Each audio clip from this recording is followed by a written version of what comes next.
नमस्कार, मैं अपने YouTube चैनल में आपका स्वागत करता हूं।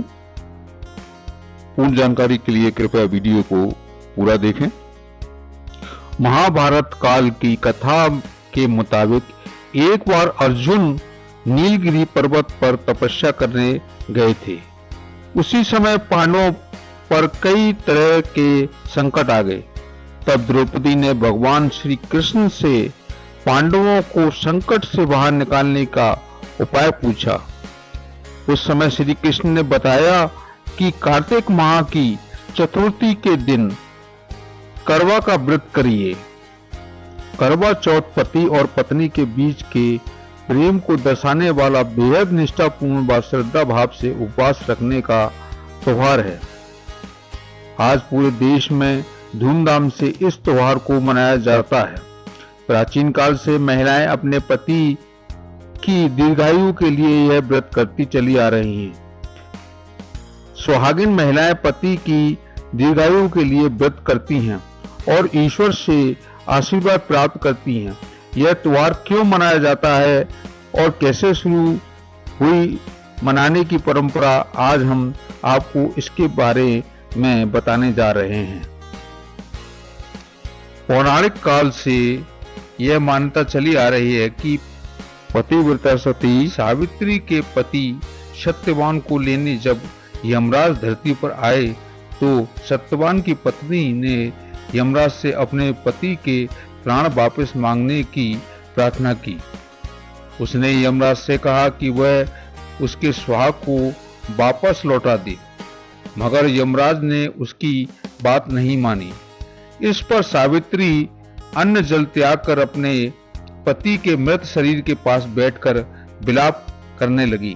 काफी समय तक सावित्री के हठ को देख यमराज को उस पर दया आ गई। तब यमराज ने उससे वर मांगने को कहा। इस पर सावित्री ने कई बच्चों की मां बनने का वर मांग लिया।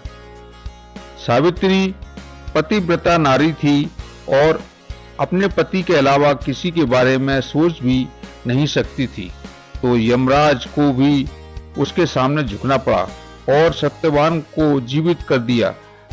तभी से अखंड सौभाग्य की प्राप्ति के लिए महिलाएं सावित्री का अनुसरण करते हुए निर्जला व्रत करती हैं। करवा चौथ का व्रत मुख्य रूप से देश के उत्तर और पश्चिम राज्यों की महिलाएं रखती हैं। ऐसा माना जाता है कि प्राचीन काल से ही इन राज्यों के पुरुष सेना में काम करते आ रहे हैं और पुलिस में भर्ती होते रहे हैं, तो इनकी सलामती के लिए इन राज्यों की महिलाएं करवा चौथ का व्रत करती हैं, जिससे कि उनके पति की दुश्मनों से रक्षा हो सके और उनकी आयु लंबी हो। वहीं जिस वक्त यह त्योहार मनाया जाता है उन दिनों में रबी की फसल यानी गेहूं की फसल बोई जाती है। कुछ स्थानों पर महिलाएं करवा में गेहूं भी भरकर रखती हैं और भगवान को अर्पित करती हैं ताकि उनके घर में गेहूं की शानदार फसल पैदा हो। अब आपको महिलाओं को करवा चौथ मनाने की असली कहानी सुनाते हैं। पौराणिक कथा के अनुसार करवा नाम की एक पतिव्रता स्त्री थी। उनका पति एक दिन नदी में स्नान करने गया तो नहाते समय एक मगरमच्छ ने उसका पैर पकड़ लिया। तब उसने अपनी पत्नी करवा की सहायता के लिए बुलाया। करवा के सतीत्व में काफी बल था। नदी के तट पर अपने पति के पास पहुंचकर अपने तपोबल से उस मगरमच्छ को बांध दिया। फिर करवा मगरमच्छ को लेकर यमराज के पास पहुंची। यमराज ने करवा से पूछा कि हे देवी, आप यहाँ क्या कर रही हैं और आप चाहती क्या हैं? करवा ने यमराज से कहा कि इस मगरमच्छ ने मेरे पति के पैर को पकड़ लिया था, इसलिए आप अपनी शक्ति से इसके मृत्यु दंड दें और उसको नरक में ले जाएं। यमराज ने करवा से कहा कि हे देवी, अभी इस मगरमच्छ की आयु शेष है, इसलिए इस समय से पहले मगर को मृत्यु नहीं दे सकते। इस पर करवा ने कहा कि अगर आप मगर को मारकर मेरे पति को चिरायु का वरदान नहीं देंगे तो मैं अपने तपोबल के माध्यम से आपको ही नष्ट कर दूंगी।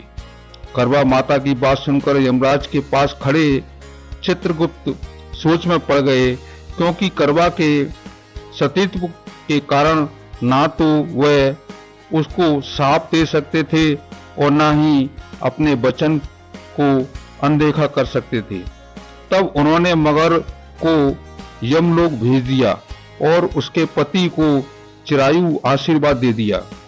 साथ ही चित्रगुप्त ने करवा को आशीर्वाद दिया कि तुम्हारा जीवन सुख समृद्धि से भरपूर होगा। चित्रगुप्त ने कहा कि जिस तरह तुमने अपने तपोबल से अपने पति के प्राणों की रक्षा की है, उससे मैं बहुत प्रसन्न हूँ।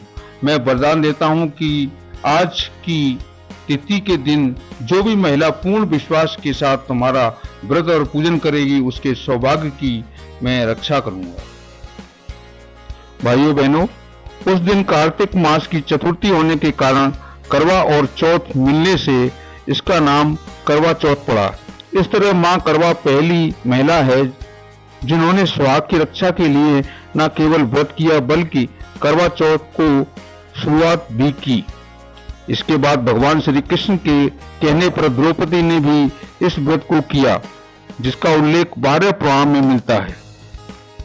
भाइयों बहनों, क्या है करवा चौथ का व्रत विधि?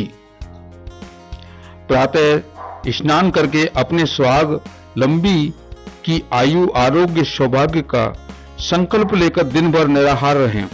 करवा चौथ का व्रत को करने के बाद शाम को पूजा करते समय माता करवा चौथ कथा पढ़ना चाहिए। साथ ही माता करवा से विनती करनी चाहिए कि हे माँ, जिस प्रकार आपने अपने सुहाग और सौभाग्य की रक्षा की, उसी तरह हमारे सुहाग की रक्षा करें। साथ ही यमराज और चित्रगुप्त से विनती करें कि यह अपना व्रत निभाते हुए हमारे व्रत को स्वीकार करें और हमारे सौभाग्य की रक्षा करें।